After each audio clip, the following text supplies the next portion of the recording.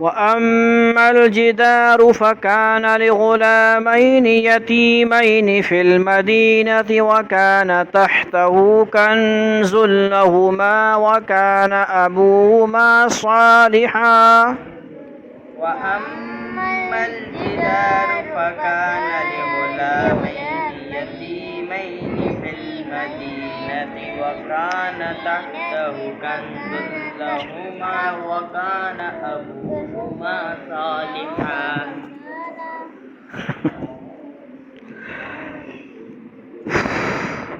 فأراد ربك أن يبلغا أشدهما ويستخرجا كنزهما رحمة من ربك فأراد ربك أن يبلغا أشدهما ويستخرجا كنزهما رحمة من ربك وما فعلته عن أمري ذلك تأويل ما لم تسطع عليه صبرا وما فعلته عن أمري ذلك تأويل ما لم تسطع عليه صبرا ويسألونك عن ذي القرنين قل سأتلو عليكم منه ذكرا إنا مكنا له في الأرض وآتيناه من كل شيء سببا ويسألونك عن ذي القرنين سأتلو عليكم منه ذكرا إنا مكنا له في الأرض وآتيناه من كل شيء سببا فأتبع سببا حتى إذا بلغ مغرب الشمس وجدها تغرب في عين حمئة ووجد عندها فأتبع سببا حتى إذا بلغ مغرب الشمس وجدها تغرب في عين حمئة ووجد عندها قوما قلنا يا ذا القرنين إما أن تعذب وإما أن تتخذ فيهم حسنا ووجد عندها قوما قلنا يا ذا القرنين إما أن تعذب وإما أن تتخذ فيهم حسنا قال أما من ظلم فسوف نعذبه ثم يرد إلى ربه فيعذبه عذابا نكرا قال أما من ظلم فسوف نعذبه ثم يرد إلى ربه فيعذبه عذابا نكرا وأما من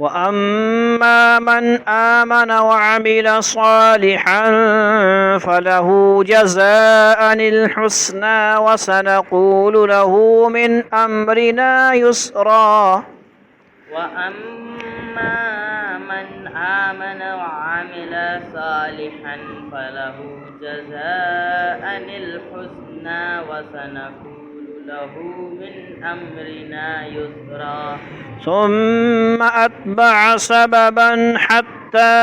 إذا بلغ مطلع الشمس وجدها تطلع على قوم لم نجعل لهم من دونها سترا ثم أتبع سببا حتى إذا بلغ مطلع الشمس وجدها تطلع على قوم لم نجعل لهم من دونها سترا كذلك وقد أحطنا بما لديه خبرا ثم أتبع سببا كذلك وقد أحطنا بما لديه خبرا ثم أتبع سببا حتى إذا بلغ بين السدين وجد من دونهما قوما لا يكادون يفقهون قولا حتى إذا بلغ بين السدين وجد من دونهما قوما لا يكادون يفقهون قولا قالوا يا ذا القرنين إن يأجوج ومأجوج مفسدون في الأرض فهل نجعل لك خرجا على أن تجعل بيننا وبينهم سدا قالوا يا ذا القرنين إن يأجوج ومأجوج مفسدون في الأرض فهل نجعل لك خرجا على أن تجعل بيننا وبينهم سدا قال ما مكني فيه ربي خير فأعينوني بقوة أجعل بينكم وبينهم ردما آتوني زبر الحديد قال ما مكني فيه ربي خير فأعينوني بقوة أجعل بينكم وبينهم ردما آتوني زبر الحديد حتى إذا ساوى بين الصدفين قال انفخوا حتى إذا جعله نارا قال آتوني إذا ساوى بين الصدفين قال انفخوا حتى إذا جعله نارا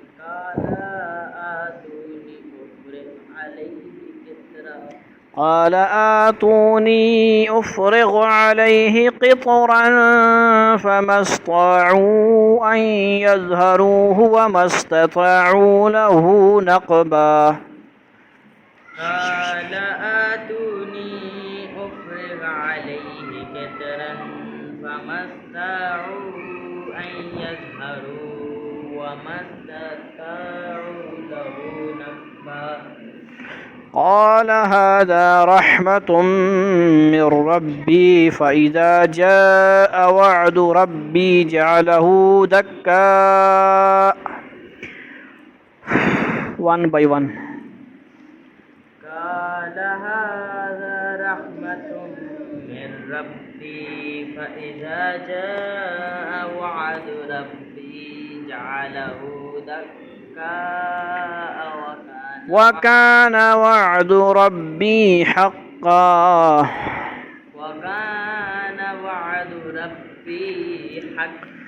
وتركنا بعضهم يومئذ يموج في بعض ونفخ في الصور فجمعناهم جمعا وتركنا بعضهم يومئذ يموج في بعض ونفخ في الصور فجمعناهم جمعا وأعرضنا جهنم يومئذ للكافرين عرضا الذين كانت أعينهم في غطاء عن ذكري وكانوا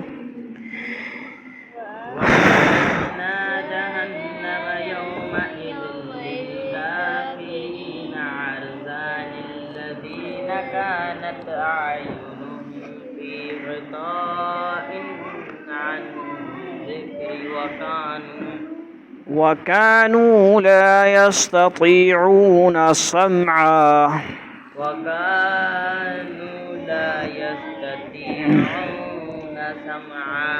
أفحسب الذين كفروا أن يتخذوا عبادي من دوني أولياء إنا أعتدنا جهنم للكافرين نزلا أفحسب الذين كفروا يتخذوا عبادي من دوني أولياء إنا أعتدنا جهنم للكافرين نزلا قل هل ننبئكم بالأخسرين أعمالا قل هل ننبئكم بالأخسرين أعمالا الذين ضل سعيهم في الحياة الدنيا وهم يحسبون أنهم يحسنون صنعا الذين ضل سعيهم في الحياة الدنيا وهم يحسبون أنهم يحسنون صنعا أولئك الذين كفروا بآيات ربهم ولقائه فحبطت أعمالهم فلا نقيم لهم يوم القيامة وزنا أولئك الذين كفروا بآيات ربهم ولقائه فحبطت أعمالهم فلا نقيم لهم يوم القيامة وزنا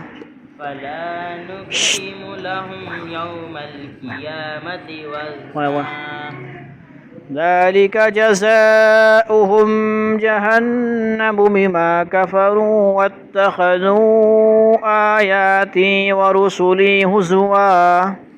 ذلك جزاؤهم جهنم بما كفروا واتخذوا آياتي ورسلي هزوا إن الذين آمنوا وعملوا الصالحات كانت لهم جنات الفردوس نزلا إن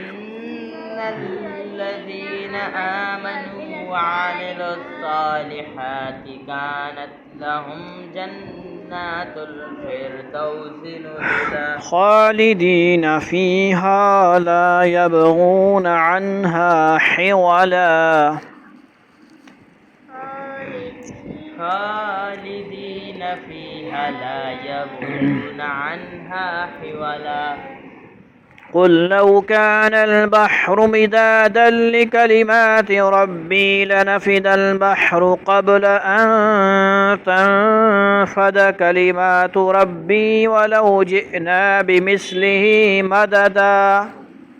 قل لو كان البحر مدادا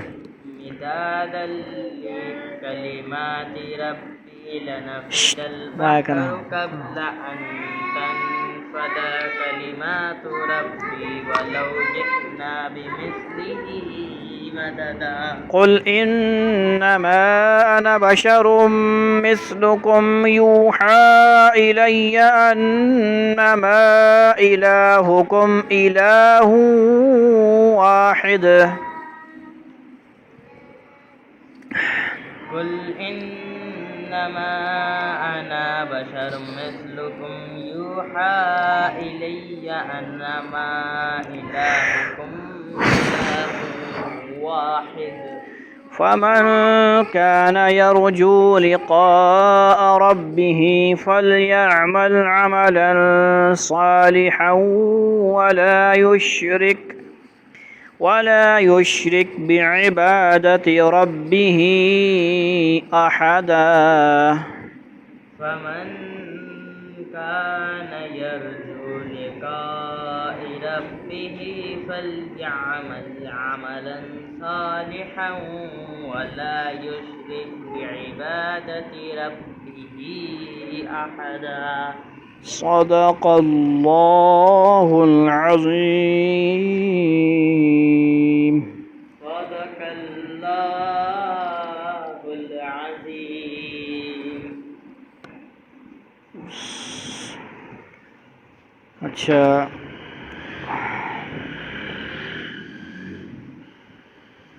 کہاں سے بھائی ادھر توجہ فرمائیں ترجمہ فانطلقا حتى إذا ركبا في السفينة خرقها قال خرقتها لتغرق أهلها لقد جئت شيئا امرا حضرت خضر اور حضرت موسیٰ علیہ السلام کا واقعہ چل رہا ہے. مچھلی کا واقعہ پیش آیا پچھلے رکوع میں. اب آگے کچھ واقعہ بیان ہو رہا ہے. چنانچہ دونوں روانہ ہو گئے یہاں تک کہ جب دونوں ایک کشتی میں سوار ہوئے تو ان صاحب نے کشتی میں چھید کر دیا، یعنی خضر علیہ السلام نے. موسیٰ علیہ السلام بولے ارے کیا آپ نے اس میں چھید کر دیا تاکہ کشتی والوں کو ڈبو ڈالیں؟ یہ تو آپ نے بڑا خوفناک کام کیا، ڈینجرس. صحیح بخاری کی روایت میں ہے کہ انہوں نے کشتی کا ایک تختہ نکال کر اس میں سوراخ کر دیا تھا. یعنی یہ مطلب نہیں ہے اترے ہوں گے تب یا آگے پیچھے قریب اس طرح مطلب. قال الم اقل انک لن تستطیع معی صبرا، انہوں نے کہا کیا میں نے کہا نہیں تھا کہ آپ میرے ساتھ رہ کر صبر نہیں کر سکیں گے؟ قال لا تؤاخذنی بما نسیت ولا ترهقنی من امری عسرا. موسیٰ علیہ السلام نے کہا مجھ سے جو بھول ہو گئی اس پر میری گرفت نہ کیجیے اور میرے کام کو زیادہ مشکل نہ بنائیے، یعنی مجھے ساتھ رکھیے، اپنے ساتھ جدا نہ کیجیے. فانطلقا حتى اذا لقيا غلاما فقتله قال اقتلت نفسا زكية بغير نفس لقد جئت شيئا نكرا. وہ دونوں پھر روانہ ہو گئے یہاں تک کہ ان کی ملاقات ایک لڑکے سے ہوئی تو ان صاحب نے اسے قتل کر ڈالا. اللہ. خضر علیہ السلام موسیٰ علیہ السلام کو بھیک مارا گیا. ارے کیا آپ نے ایک پاکیزہ جان کو ہلاک کر دیا جب کہ اس نے کسی کی جان نہیں لی تھی، یعنی کہ جس کا بدلہ اس سے لیا جائے، یہ تو آپ نے بہت ہی برا کام کیا۔ مذکور حدیث میں ہے کہ وہ لڑکا دوسرے بچوں کے ساتھ کھیل رہا تھا، حضرت خضر نے اس کا سر دھڑ سے الگ کر دیا۔ اللہ قال الم اقل لك انك لن تستطيع معي صبرا، قال انہوں نے کہا کیا میں اس نے آپ سے نہیں کہا تھا کہ آپ میرے ساتھ رہنے پر صبر نہیں کر سکیں گے؟ یعنی کچھ شریعت کا علم ہوتا ہے، یہ اس سے اوپر تکوینی علم ہے۔ کون سا تکوینی علم ہے؟ تو شریعت کے مطابق ہم ایسے نہیں اپنے طرف سے خیال کر کے اڑا دے بھائی اس کو اڑا دو، اس طرح نہیں کر سکتے ہم۔ قال ان سألتك عن شيء بعدها فلا تصاحبني قد بلغت من لدني عذرا، موسیٰ علیہ السلام بولے اگر اب میں آپ سے کوئی بات پوچھوں تو آپ مجھے اپنے ساتھ نہ رکھیے، یقیناً آپ میری طرف سے عذر کی حد کو پہنچ گئے ہیں، 2 باتیں تو ہو گئی ہیں، یعنی لاسٹ تیسری وارننگ آپ نہ دیجیے، اس کے بعد فارغ الگ الگ مطلب۔ فانطلقا، ٹھیک ہے جی، فانطلقا فانطلقا فانطلقوا فانطلقت فانطلقتا یہ صیغہ تثنیہ ہے۔ حتى إذا أتيا أهل قرية استطعما أهلها فأبوا أن يضيفوهما فوجدا فيها جدارا يريد أن ينقض فأقامه قال لو شئت لاتخذت عليه أجرا، چنانچہ وہ دونوں پھر روانہ ہو گئے، یہاں تک کہ جب ایک بستی والوں کے پاس پہنچے تو اس کے باشندوں سے کھانا مانگا تو لوگوں نے ان کی ممانی کرنے سے انکار کر دیا۔ پھر انہیں وہاں ایک دیوار ملی جو گرا ہی چاہتی تھی، یعنی گرنا ہی چاہتی، یعنی بالکل ٹائر لگی پئی، ذرا سا کچھ بارش آتی یا کوئی دھکا دیتا تو بس گئی، سمجھ آئی؟ ایسی دیوار تھی۔ تو کیا کیا ان صاحب نے اسے کھڑا کر دیا۔ موسیٰ علیہ السلام نے کہا اگر آپ چاہتے تو اس کام پر کچھ اجرت لے لیتے۔ مطلب یہ ہے کہ بستی والوں نے مہمانی سے تو انکار کر دیا تھا، لیکن اس دیوار کی مرمت پر ان سے جائز اجرت وصول کی جا سکتی تھی، جس سے ہمارے کھانے کا بھی انتظام ہو سکتا تھا۔ یعنی ایک انہوں نے ہمارے ساتھ کوئی مہمان نوازی نہیں کی اور آپ ان کا اکرام کر رہے ہیں، ان کے کام کر رہے ہیں، یعنی یہ کیا کام ہے؟ قال هذا فراق بيني وبينك سأنبئك بتأويل ما لم تستطع عليه صبرا۔ اب یہ آخری وارننگ ختم ہو گئی نا، سوال نہیں کرنا چاہیے تھا، ادب سے خاموش رہتے۔ انہوں نے کہا لیجئے میرے اور آپ کے درمیان جدائی کا وقت آ گیا، اب میں آپ کو ان باتوں کا مقصد بتائے دیتا ہوں جن پر آپ سے صبر نہیں ہو سکا، یعنی 3 جو واقعات پیش آئے ان کے اب میں مقصد بتاتا ہوں کہ میں نے بلا وجہ نہیں کیا، اللہ کا حکم تھا، تکوینیات تھی کیا نا۔ اما السفینۃ فکانت لمساکین یعملون فی البحر فاردت ان اعیبها وکان وراءهم ملک یأخذ کل سفینۃ غصبا، یہاں تک کشتی کا تعلق ہے وہ کچھ غریب آدمیوں کی تھی جو دریا میں مزدوری کرتے تھے، میں نے چاہا کہ اس میں کوئی عیب پیدا کر دوں کیونکہ ان کے آگے ایک بادشاہ تھا جو ہر اچھی کشتی کو زبردستی چھین کر رکھ لیا کرتا تھا۔ سمجھ آئی نا، نویں کار آئی تو بس ڈگڑ دی کو کباڑ مار ساڑے سے کوئی موٹر سائیکل ہے تو بس جاؤ دو جی لگو دو، سمجھ آئی۔ واما الغلام فکان ابواه بینین فخشینا ان یرهقهما طغیانا وکفرا، اور لڑکے کا معاملہ یہ تھا، یعنی اس لڑکے کی جس کو میں نے گردن اڑا دی، کیا معاملہ تھا کہ اس کے ماں باپ مومن تھے اور ہمیں اس بات کا اندیشہ تھا کہ یہ لڑکا ان دونوں کو سرکشی اور کفر میں پھنسا دے، یعنی ان کی وجہ سے ماں باپ بھی کافر ہو جاتے، لہذا اس کا مارنا ضروری تھا، سمجھ آئیے، لہذا زہریلی سام کو چھوڑنا نہیں چاہیے۔ فَأَرَدْنَا يُبْدِلَهُمَا رَبُّهُمَا خَيْرًا مِنْهُ زَكَاةً وَأَقْرَبَ رُحْمًا، چنانچہ ہم نے یہ چاہا کہ ان کا پروردگار انہیں اس لڑکے کے بدلے ایسی اولاد دے جو پاکیزگی میں بھی اس سے بہتر ہو اور حسن سلوک میں بھی اس سے بڑی ہوئی ہو، یعنی اس کی بس زندگی بچپن میں ہی گیا تو فارغ اس کا معاملہ سیٹ ہو جائے گا، یعنی وہ خود بھی جنت میں جائے جدھر جائے، بہرحال ماں باپ بچ جائیں گے اور اللہ تعالیٰ ان کو اور اچھی اولاد دیں گے نیک۔ وَأَمَّا الْجِدَارُ فَكَانَ لِغُلَامَيْنِ يَتِيمَيْنِ فِي الْمَدِينَةِ وَكَانَ تَحْتَهُ كَنْزٌ لَهُمَا وَكَانَ أَبُوهُمَا صَالِحًا فَأَرَادَ رَبُّكَ أَن يَبْلُغَا أَشُدَّهُمَا وَيَسْتَخْرِجَ كَنْزَهُمَا رَحْمَةً مِّن رَّبِّكَ وَمَا فَعَلْتُهُ عَنْ أَمْرِي ذَلِكَ تَأْوِيلُ مَا لَمْ تَسْطِع عَلَيْهِ صَبْرًا۔ رہی یہ دیوار تو وہ اس شہر میں رہنے والے 2 یتیم لڑکوں کی تھی جس کو میں نے مرمت کر دی تھی، جن کے گاؤں والوں نے مجھے کچھ نہیں دیا تھا، ٹھیک ہے، اور اس کے نیچے ان کا ایک خزانہ گڑا ہوا تھا، اور ان دونوں کا باپ ایک نیک آدمی تھا، اس لیے آپ کے پروردگار نے یہ چاہا کہ یہ دونوں لڑکے اپنی جوانی کی عمر کو پہنچیں اور اپنا خزانہ نکال لیں۔ یہ سب کچھ آپ کے رب کی رحمت کی بنا پر ہوا ہے، اور میں نے کوئی کام اپنی رائے سے نہیں کیا۔ یہ تھا مقصد ان باتوں کا جن پر آپ سے صبر نہیں ہو سکا۔ یعنی یہ بتانا تھا کہ یہ خضر ہیں، ان آپ سے بھی اللہ تعالیٰ نے کو زیادہ علم دیا۔ حضرت موسیٰ اور خضر علیہ السلام سے ملوانے اور یہ واقعہ دکھانا کا مقصد ایک اہم حقیقت کا مشاہدہ کرانا تھا، اور اسی حقیقت میں واضح کرنے کے لیے قرآن کریم نے یہ واقعہ ہمارے لیے بیان فرمایا ہے۔ اسلامی شریعت کے روح سے کسی کے لیے یہ بالکل جائز نہیں ہے کہ وہ کسی دوسرے کی ملکیت میں اس کی اجازت کے بغیر کوئی تصرف کرے، خاص طور پر اس کی تو ہرگز اجازت نہیں دی جا سکتی کہ اس کی ملکیت کو کوئی نقصان پہنچا دے، چاہے وہ نقصان خود مالک کے فائدے کی نیت ہی سے پہنچایا گیا ہو۔ لیکن حضرت خضر نے کشتی والوں کی اجازت کے بغیر اس کا تختہ نکال دیا۔ اسی طرح کسی بے گناہ کو قتل کرنا شریعت میں انتہائی سنگین جرم ہے، خاص طور پر کسی نابالغ لڑکے کو قتل کرنا تو حالت جنگ میں بھی جائز نہیں ہے، یہاں تک کہ اگر یہ معلوم ہو کہ یہ لڑکا بڑا ہو کر کوئی فساد مچائے گا، تب بھی اس وقت اسے قتل کرنے کا کوئی جواز نہیں بنتا۔ اس لیے حضرت موسیٰ ان پر خاموش نہیں رہ سکے۔ سوال یہ پیدا ہوتا ہے کہ خضر نے شریعت کے بالکل خلاف یہ کام کیسے کیے؟ اس سوال کا جواب جاننے کے لیے پہلے یہ سمجھنا ضروری ہے کہ اس کائنات میں جتنے واقعات ہوتے ہیں، چاہے وہ ہماری نظر میں اچھے معلوم ہوتے ہوں یا برے، ان کا تعلق ایک ایسے جہاں سے ہے جو ہماری آنکھوں سے پوشیدہ ہے اور جسے اصطلاح میں عالم تکوین کہا جاتا ہے، غیب کا عالم، جو براہ راست اللہ تعالیٰ کی حکمت اور اس کے تکوینی احکام کے ذریعے کنٹرول ہو رہا ہے۔ کس شخص کو کتنے عرصے زندہ رہنا ہے اور کب اس کی موت واقع ہوگی، وہ کتنے عرصے صحت مند رہے گا اور کب بیمار ہو جائے گا، اسے کب کون سا روزگار نصیب ہوگا اور اس کے ذریعے وہ کتنی روزی کما سکے گا، اس قسم کے سارے معاملات اللہ تعالیٰ براہ راست طے فرماتا ہے، اور ان فیصلوں کو نافذ کرنے کے لیے اللہ تعالیٰ نے کچھ کارندے مقرر فرما رکھے ہیں جو ہماری نگاہوں سے، کارندے کوئی برا لفظ نہیں ہے، یہ فارسی کا لفظ ہے، کام کرنے والوں کو کہتے ہیں فاعل، کارندے، جو ہماری نگاہوں سے پوشیدہ رہ کر اللہ تعالیٰ کے ان تکوینی احکام کی تعمیل کرتے ہیں۔ مثلا جب اللہ تعالیٰ نے یہ طے فرما لیا کہ فلاں شخص کی موت کا وقت آ گیا ہے، تو اللہ تعالیٰ کی طرف سے موت کا فرشتہ اس شخص کی روح قبض کرنے کے لیے پہنچ جاتا ہے۔ جب وہ اللہ تعالیٰ کے تکوینی حکم کی تعمیل میں کسی کی موت واقع کر رہا ہوتا ہے تو وہ کسی جرم کا ارتکاب نہیں کرتا، بلکہ اللہ تعالیٰ کے حکم کی تعمیل کرتا ہے۔ کسی انسان کو یہ حق نہیں پہنچتا کہ وہ کسی دوسرے کی جان لے، لیکن جس فرشتے کو اللہ تعالیٰ نے اسی کام پر مقرر فرمایا، اس کے لیے یہ کوئی جرم نہیں۔ اللہ تعالیٰ کے تکوینی احکام کو نافذ کرنے کے لیے عام طور سے فرشتے مقرر ہوتے ہیں، لیکن اللہ تعالیٰ جس کو چاہیں یہ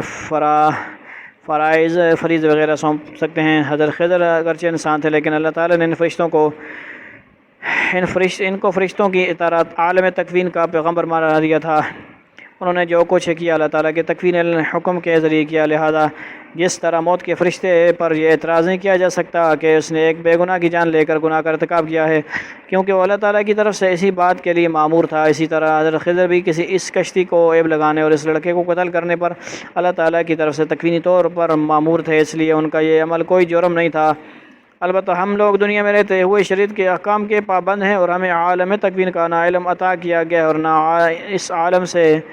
متعلق ہمیں کوئی ذمہ داری سونپی گئی ہے، اس لیے ہم انہی احکام کے مکلف ہیں جو اس جیتی جاگتی زندگی میں ہمیں آنکھوں سے نظر آتے ہیں۔ چنانچہ حضرت موسیٰ اور جو اس جیتی جاتی دنیا کے پیغمبر تھے اور جو شریعت ان کو دی گئی تھی اسی کے پابند تھے، اس لیے وہ نہ حضرت خضر کی ان باتوں پر خاموش رہ سکے اور نہ آئندہ ان کے ساتھ چل سکے۔ ان 3 واقعات کے بعد وہ سمجھ گئے کہ ان صاحب کا دائرہ کار میرے دائرہ کار سے بالکل الگ ہے، ان کی دنیا الگ ہے، میری دنیا الگ ہے، ان کا دین سے مطلب، اور میں ان کے ساتھ نہیں چل سکتا، چوتھا واقعہ نہیں آئے گا میرے سبب۔ البتہ اس طرح انہیں یہ حقیقت کھلی آنکھوں دکھا دی گئی کہ اس کائنات میں جو کچھ ہو رہا ہے اس کے پیچھے اللہ تعالیٰ کی لامحدود حکمت کار فرما ہے۔ اگر ہمیں کسی واقعہ کی وجہ سے سمجھ میں نہ آئے تو اس کی بنا پر اللہ تعالیٰ کے فیصلے پر کسی اعتراض کی کوئی گنجائش نہیں ہے، کیونکہ جس عالم تکوین میں اس کی حکمت واضح ہو سکتی ہے وہ ہماری نگاہوں سے پوشیدہ ہے۔ روزمرہ کی زندگی میں ہمیں بہت سے منظر ایسے نظر آ جاتے ہیں جن پر ہمارا دل دکھتا ہے، بہت سے انسانوں کی مظلومیت کو دیکھ بعض اوقات دل میں شکوک و شبہ پیدا ہونے لگتے ہیں۔ حضرت خضر کے ذریعے عالم تکوین کی ایک جھلک دکھا کر ایک مومن کے لیے ایسے شکوک و شبہات کا خاتمہ کر دیا گیا ہے۔ البتہ یہ یاد رکھنا چاہیے کہ یہ عالم تکوین اور اس کے کارندے ہماری آنکھوں سے پوشیدہ ہیں، جیسے فرشتے غائب ہیں۔ حضرت خضر بھی اسی طرح پوشیدہ تھے، لیکن حضرت موسیٰ کو عالم تکوین کی ایک جھلک دکھانے کے لیے وحی کے ذریعے ان کا پتہ بتا دیا گیا۔ جب اب جب کہ وحی کا دروازہ بند ہو چکا ہے، کسی کے لیے ممکن نہیں ہے کہ وہ یقینی طور پر تکوین کے کسی کرندے کا رسائی حاصل کر سکے، اور نہ نظر آنے والی دنیا میں کوئی شخص یہ دعویٰ کر سکتا ہے کہ وہ تکوین کا کرندہ ہے اور اسے تکوینی اختیارات حاصل ہیں۔ لہذا جن لوگوں نے حضرت خضر کے واقعے کی بنیاد پر شریعت کے ظاہری احکام کی خلاف ورزی کو جائز قرار دینے کی کوشش کی ہے، انہوں نے سراسر گمراہی پھیلائی ہے۔ مثلاً بعض نام نہاد درویشوں کا تصوف وغیرہ کے نام سے لے کر یہ کہنا کہ شریعت کے احکام ظاہر بین لوگوں کے لیے ہیں اور ہم ان سے مستثنیٰ ہیں، پرلے درجے کی گمراہی ہے۔ آج کسی کے پاس کوئی ذریعہ نہیں ہے جس سے وہ شریعت کے احکام سے مستثنیٰ ہو سکے۔ وَيَسْأَلُونَكَ عَنِ ذِي الْقَرْنَيْنِ قُلْ سَأَتْلُو عَلَيْكُم مِنْهُ ذِكْرًا، اور یہ لوگ تم سے ذوالقرنین کے بارے میں پوچھتے ہیں، کہہ دو کہ میں ان کا کچھ حال تمہیں پڑھ کر سناتا ہوں۔ اس صورت کے تعارف میں گزر چکا ہے۔ مشرکین نے ضرور سرور عالم صلی اللہ علیہ وسلم سے 3 سوالات کیے تھے۔ ان میں سے ایک سوال یہ تھا کہ اس شخص کا حال بتائیں جس نے مشرق سے مغرب تک پوری دنیا کا سفر کیا تھا۔ یہاں سے اس سوال کا جواب دیا جا رہا ہے۔ قرآن کریم نے بتایا کہ شخص کا نام ذوالقرنین تھا۔ ذوالقرنین کے لفظی معنی ہیں 2 سینگوں والا۔ یہ کسی نامعلوم وجہ سے ایک بادشاہ کا لقب تھا۔ قرآن کریم نے اس بادشاہ کی تفصیلات نہیں بتائیں کہ وہ کون تھا اور کس زمانے میں تھا۔ البتہ ہمارے زمانے کے بیشتر محققین کا رجحان یہ ہے کہ وہ ایران کا بادشاہ سائرس تھا،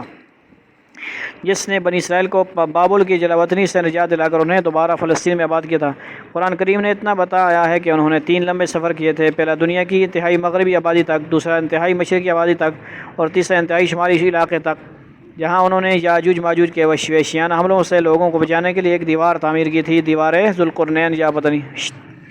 اِنَّا مَكَّنَّا لَهُ فِي الْأَرْضِ وَآتَيْنَاهُ مِن كُلِّ شَيْءٍ سَبَبًا، اور واقعہ یہ ہے کہ ہم نے ان کو زمین میں اقتدار بخشا تھا اور انہیں ہر کام کے وسائل عطا کیے تھے۔ میرے تیز پڑھنے کا مقصد کیا ہے کہ ہم تو دوسرے کام بھی کر جائیں اور بندے سو رہے ہیں۔ فَأَتْبَعَ سَبَبًا، اس کے نتیجے میں وہ ایک راستے کے پیچھے چل پڑے۔ حَتَّىٰ إِذَا بَلَغَ مَغْرِبَ الشَّمْسِ وَجَدَهَا تَغْرُبُ فِي عَيْنٍ حَمِيَةٍ وَجَدَ عِندَهَا قَوْمًا قُلْنَا يَا ذَا الْقَرْنَيْنِ إِنَّ يَأْجُوجَ مَّن تُعَذِّبُ وَإِمَّن تَتَّخِذَ فِيهِمْ حُسْنًا،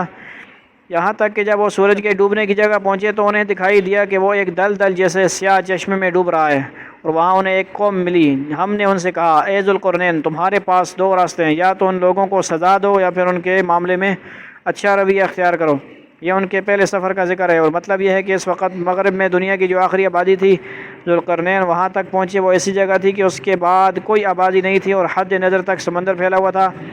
اور سمندر کی شکل بھی ایک سیاہ رنگ کی دلدل جیسی تھی۔ اور شام کے وقت جب سورج غروب ہوتا تو دیکھنے والے کو ایسا لگتا تھا جیسے وہ ایک دلدل نما چشمے میں ڈوب رہا ہے۔ اس علاقے میں کافر لوگ آباد تھے، اور حضرت ذوالقرنین نے اسے فتح کر لیا تھا۔ اللہ تعالیٰ نے ان سے فرمایا کہ اگر تم چاہو تو دوسرے فاتحوں کی طرح تم بھی ان لوگوں کو قتل عام کر کے تکلیف میں مبتلا کر سکتے ہو، اور اگر چاہو تو ان کے ساتھ اچھا رویہ اختیار کر سکتے ہو۔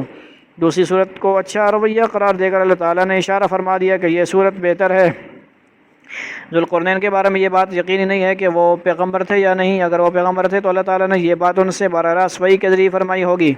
اور وہ پیغمبر نہیں تھے تو ان کو اس زمانے کے کسی پیغمبر کے ذریعے یہ بات پہنچائی ہوگی، اور یہ بھی ممکن ہے کہ وحی کے بجائے الہام کے ذریعے ان کے دل میں یہ بات ڈالی ہوگی۔ واللہ اعلم۔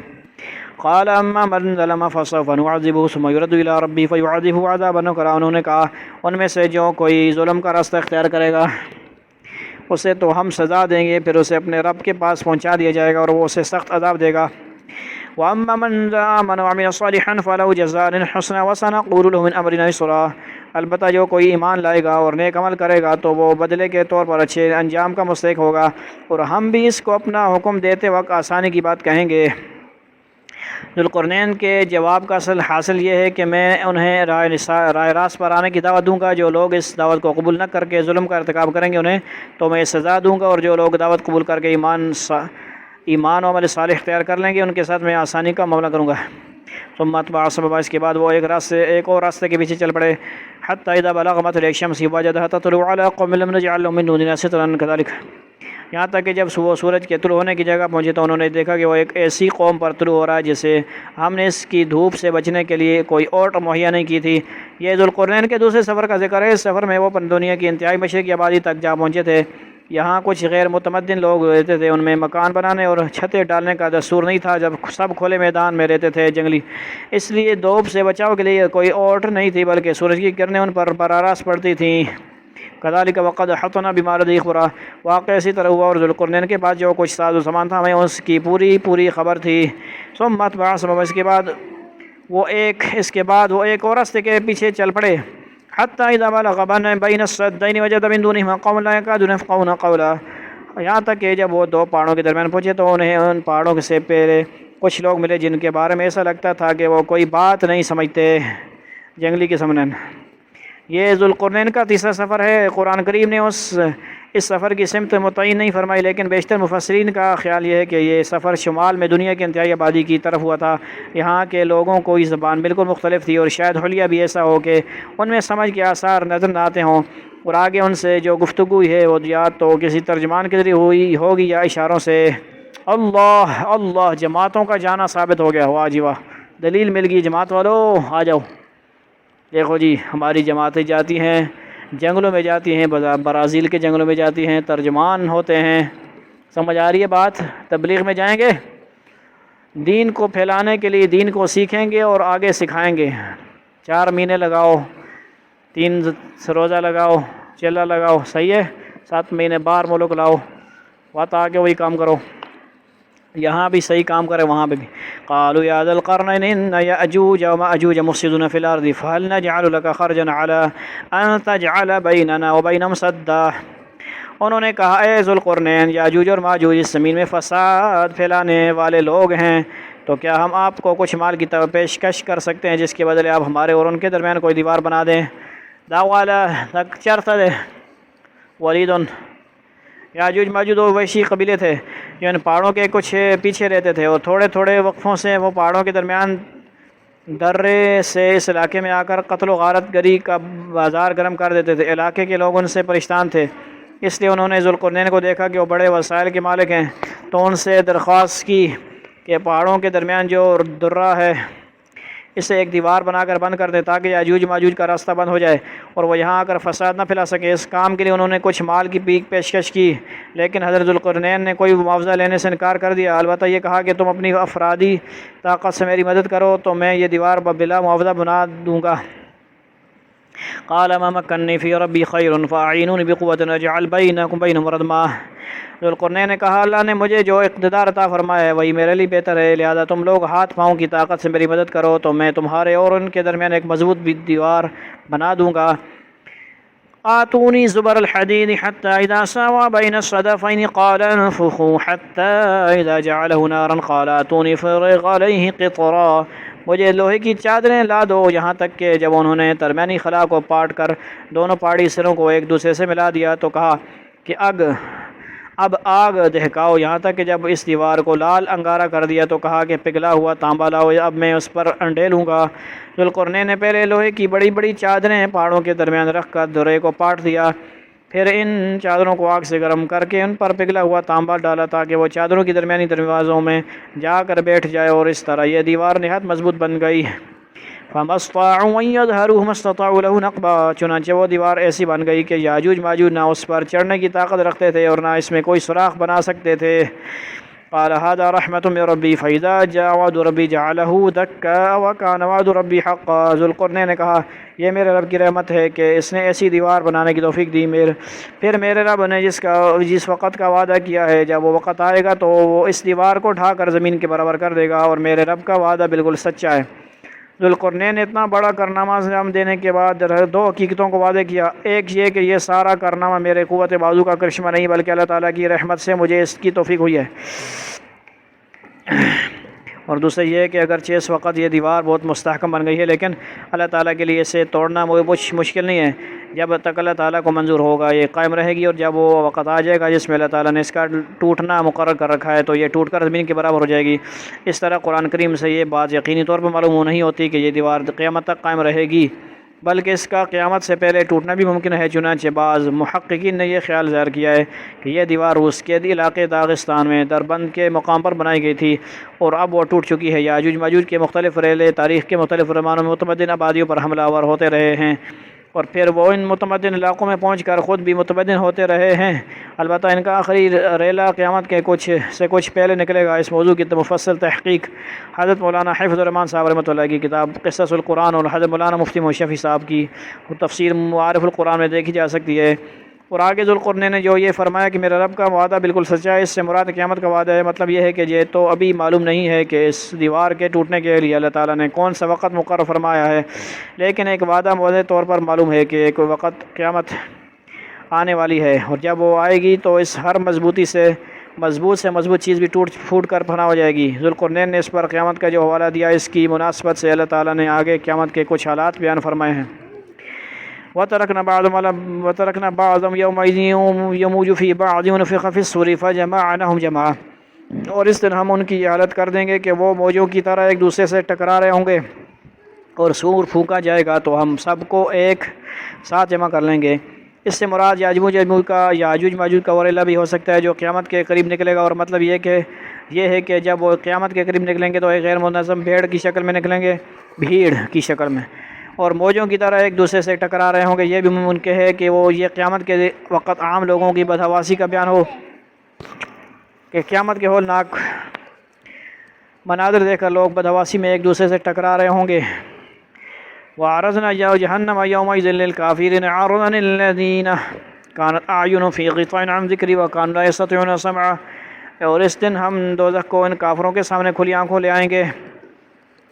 الَّذِينَ كَانَتْ أَعْيُنُهُمْ فِي غِطَاءٍ عَن ذِكْرِي وَكَانُوا لَا يَسْتَطِيعُونَ سَمْعًا، جن کی آنکھوں پر دنیا میں میری نصیحت کی طرف سے پردہ پڑا ہوا تھا وہ، اور جو سننے کی صلاحیت نہیں رکھتے تھے۔ أَفَحَسِبَ الَّذِينَ كَفَرُوا أَن يَتَّخِذُوا عِبَادِي مِن دُونِي أَوْلِيَاءَ إِنَّا أَعْتَدْنَا جَهَنَّمَ لِلْكَافِرِينَ نُزُلًا، جن لوگوں نے کفر اپنا لیا ہے کیا وہ پھر بھی یہ سمجھتے ہیں کہ مجھے چھوڑ کر میرے ہی بندوں کو اپنا رکھوالا بنا لیں گے؟ یقین رکھو کہ ہم نے ایسے کافروں کی مہمانی کے لیے دوزخ تیار کر رکھی ہے۔ قُلْ هَلْ نُنَبِّئُكُم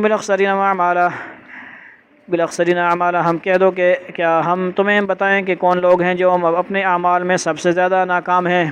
الَّذِينَ ضَلَّ سَعْيُهُمْ فِي الْحَيَاةِ الدُّنْيَا وَهُمْ يَحْسَبُونَ أَنَّهُمْ يُحْسِنُونَ صُنْعًا، یہ وہ لوگ ہیں جو کہ دنیوی زندگی میں ان کی ساری دوڑ دھوپ سیدھے راستے سے بھٹکی رہی اور وہ سمجھتے رہے کہ وہ بہت اچھا کام کر رہے ہیں۔ سمجھ آئیے، اذانیں دے رہے ہیں اور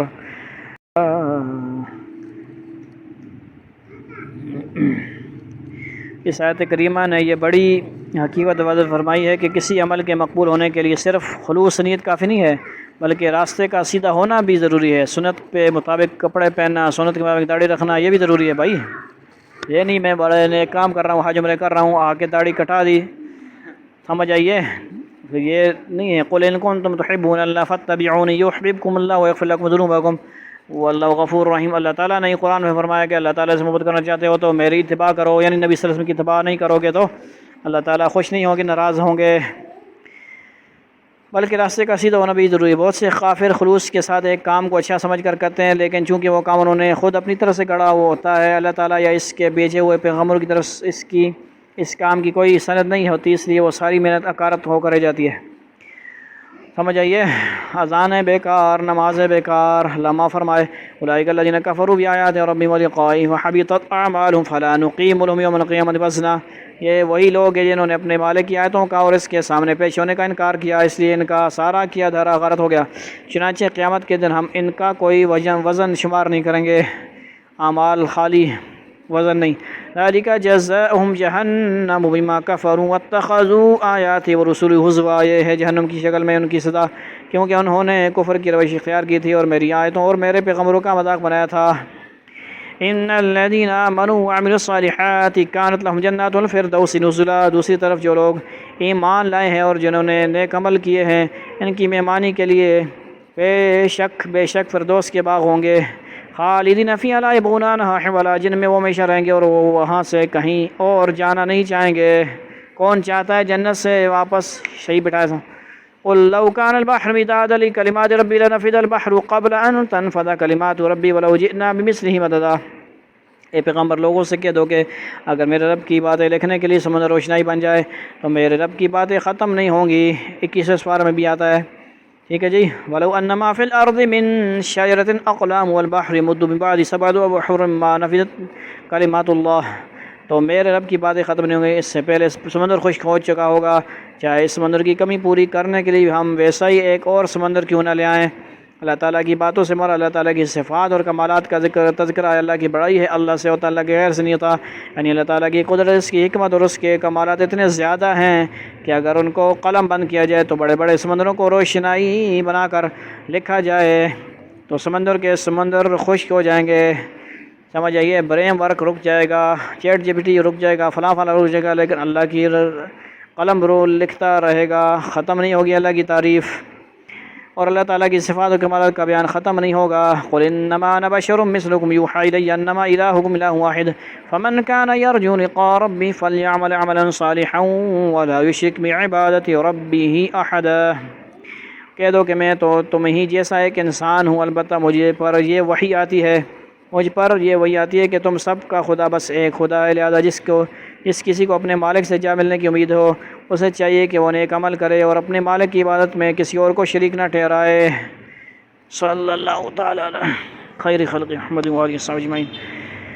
یہاں صورت کاف مکمل ہوئی۔ اللہ رب العزت ہمیں عمل کی توفیق نصیب فرمائے۔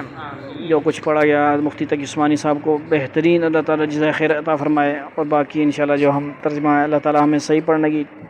اور عمل کرنے کی توفیق نصیب فرمائے، ایسے ہی ٹوٹل پورا نہ کریں اور عمل کی توفیق نصیب فرمائے۔ وآخر دعوانا الحمدللہ رب العالمین، والسلام علیکم ورحمۃ اللہ۔